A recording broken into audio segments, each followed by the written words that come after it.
Bacaan dari kitab kedua Samuel. Ketika kembali sesudah memukul kalah orang-orang Amalek, Daud tinggal 2 hari di Siklag. Maka datanglah pada hari ketiga seorang tentara dari pihak Saul dengan pakaian terkoyak-koyak dan tanah di atas kepala. Ketika sampai kepada Daud, sujudlah ia ke tanah dan menyembah. Bertanyalah Daud kepadanya, "Dari manakah engkau?" Jawabnya, "Aku lolos dari tentara Israel." Bertanyalah pula Daud kepadanya, "Apakah yang terjadi? Coba ceritakanlah kepadaku." Jawabnya, "Rakyat telah melarikan diri dari pertempuran.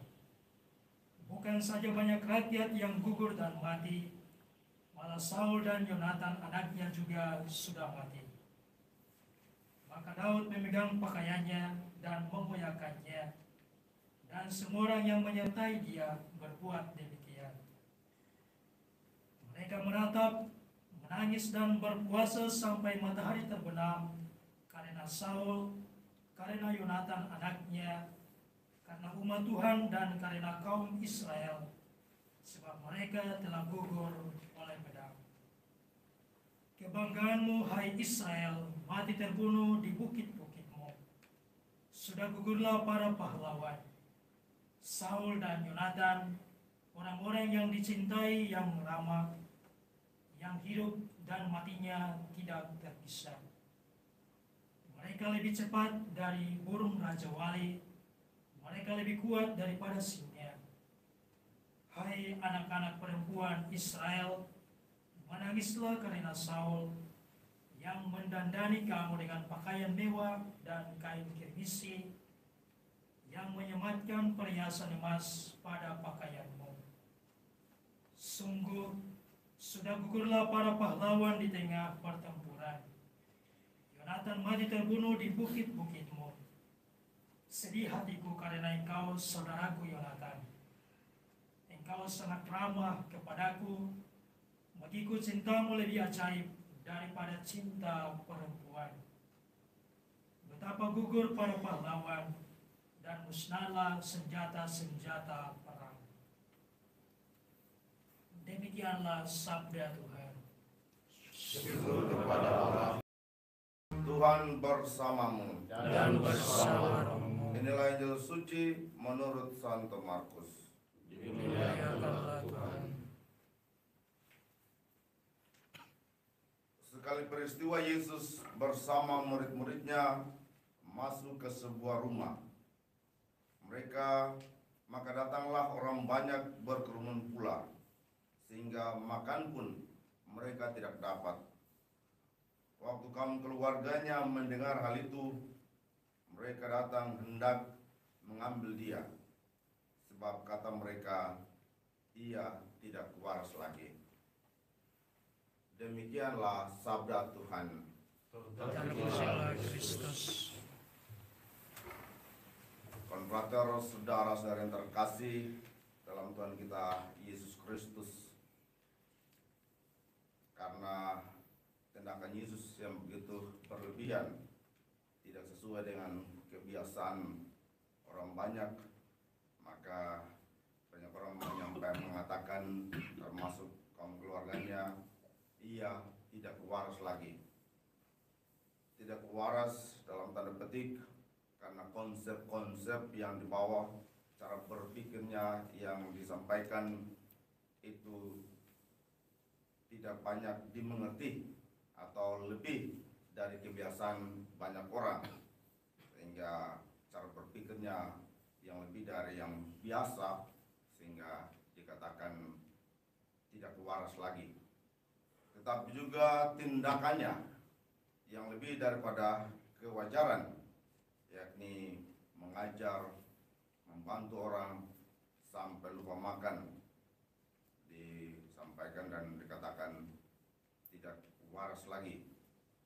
Dan itu semua ia lakukan karena cintanya dan ketaatannya pada Bapa dan cintanya pada umat manusia berusaha berbuat lebih dan mengatakan hal-hal yang baru dalam kehidupan, sehingga dikatakan dia tidak waras lagi.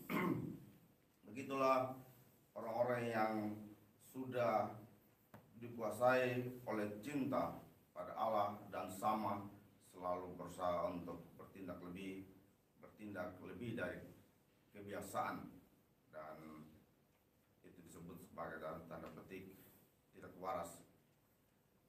Hal yang dilakukan oleh Yesus ini juga dialami dan diungkapkan oleh Daud pada sikap Yonatan dalam kata-kata ratapannya, yakni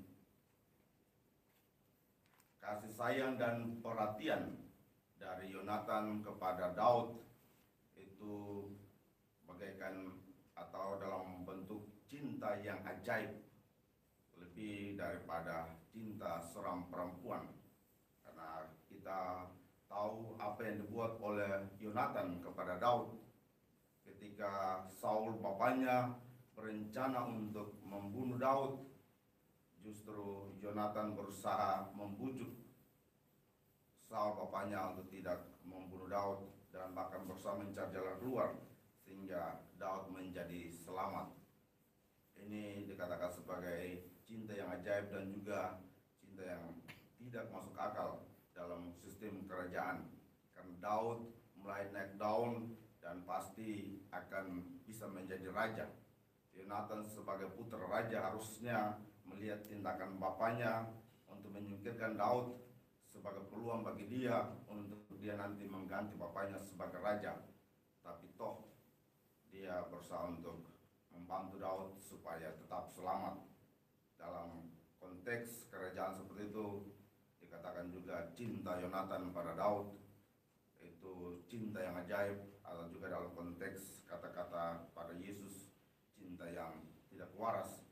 Mengajak kita semua sama-sama untuk bagaimana mengungkapkan cinta kita dan perhatian kita pada Tuhan, dan sama tidak hanya biasa-biasa saja, tapi bertindak lebih, berusaha melakukan pengorbanan atas cinta kita pada sesama dan Tuhan. Dalam refleksi ketika bekerja rapat dengan sama pastor dan pengurus komite untuk Jauh Hati Ambuna, kami berpikir antara lain Pastor Sommer dulu bertindak ini bagaikan orang yang tidak waras, mau kumpul uang mengembangkan ekonomi masyarakat dengan mengumpulkan uang dari orang-orang sederhana, orang-orang miskin. Bagaimana mau membuat satu lembaga yang besar, lembaga untuk menghasilkan uang miliaran kalau hanya mengumpulkan dari orang-orang yang miskin. Satu tindakan yang tidak waras, tetapi itu punya hasil bahwa bisa berhasil untuk mengumpulkan sejumlah uang untuk memberdayakan ekonomi masyarakat, memberdayakan ekonomi kaum kecil. Itu juga bagian dari keberanian cinta yang tidak waras, membuat orang menjadi berani untuk bertindak. Mari kita berdoa yang dicontohkan. Ini mendorong untuk kita bertindak lebih dalam pelayanan. Ini mendorong untuk kita bertindak lebih dalam pelayanan